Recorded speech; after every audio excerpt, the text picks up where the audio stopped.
Բրիտանական ծառայությունները խոշոր տեղեկատվական գործողություն են իրականացնում Ռուսաստանի դեմ։ Նման հայտարարությամբ հանդես է եկել ամերիկացի նախկին հետախույզ ռազմական վերլուծաբան Սքոթ Ռիտերը։ Եվրոպան Ուկրաինայի հարցում խիստ քաղաքականացված է։ Բրիտանացիները այժմ իրականացնում են տեղեկատվական պատերազմի ամենամասշտաբային գործողություններից մեկը, որի նպատակն է Ուկրաինային պահել պայքարի մեջ, նշել է փորձագետը։ Ռիտերի խոսքով այդ գործողության գլխավոր ասպեկտը նվազագույնի հասցնելն է Ռուսաստանի հաջողությունները եւ առավելագույնս ընդգծել պաշտպանությունը շարունակելու Ուկրաինայի ներուժը։ Դա անհրաժեշտ է Եվրոպայի հետագա ֆինանսավորումը արդարացնելու համար։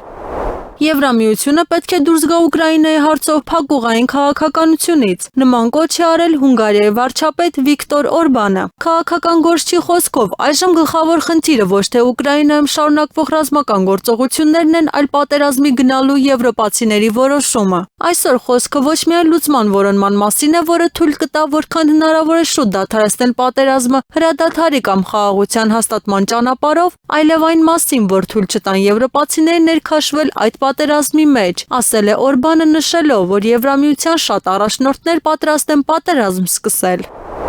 Ուկրաինայի հակամարտության կարգավորման ԱՄՆ-ի ծրագիրը անակնկալի է բերել Եվրոպային։ Այս մասին հայտնել է CNN News-ը, վկայակոչելով եվրոպացի դիվանագետներին։ Զրուցակցի խոսքով Եվրոպայի եւ այլ երկրների արտաքին գործերի նախարարությունները դիմել են Վաշինգտոնին ԱՄՆ նախագահ Դոնալդ Թրամփի ծրագրի հետ կապված պարզաբանումներ ստանալու համար, սակայն պատասխան են ստացել, որ իրենք եւս անտեղյակ են։ Մենք Պետդեպարտամենտի եւ Կապիտոլիումի աշխատակիցներից ուղղակիորեն տեղեկացանք, որ ոչ ոք ոչինչ չգիտեր այդ ծրագրի մասին մինչեւ երեկվա արտահոսքը։ Մարդիկ, ովքեր պետք է իմանային այդ մասին, ոչինչ չգիտեին։ Այդ փաստը շփոթություն է առաջացնում, ընդգծել է դիվանագետը։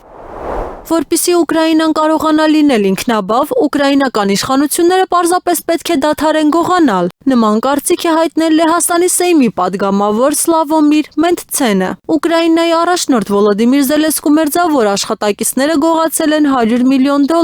եւ դրանից անմիջապես հետո Լեհաստանի արտաքին գործերի նախարար Սիկորսկին ցանկանում է $100 միլիոն փոխանցել Ուկրաինային։ Միգուցե ուկրաինացիները պարզապես դադարեն գողանալ, այդ դեպքում մենք ստիպված չենք լինի օգնել նրանց, ուշադրություն է հրավիրել քաղաքական գործիչը։ Մենդցենը ընդգծել է, որ լեհարկատուների Կիևին ուղղվող միջոցները պետք է ծախսվեն լեհերի կարիքների վրա, այլ ոչ թե գողանան Ուկրաինայում։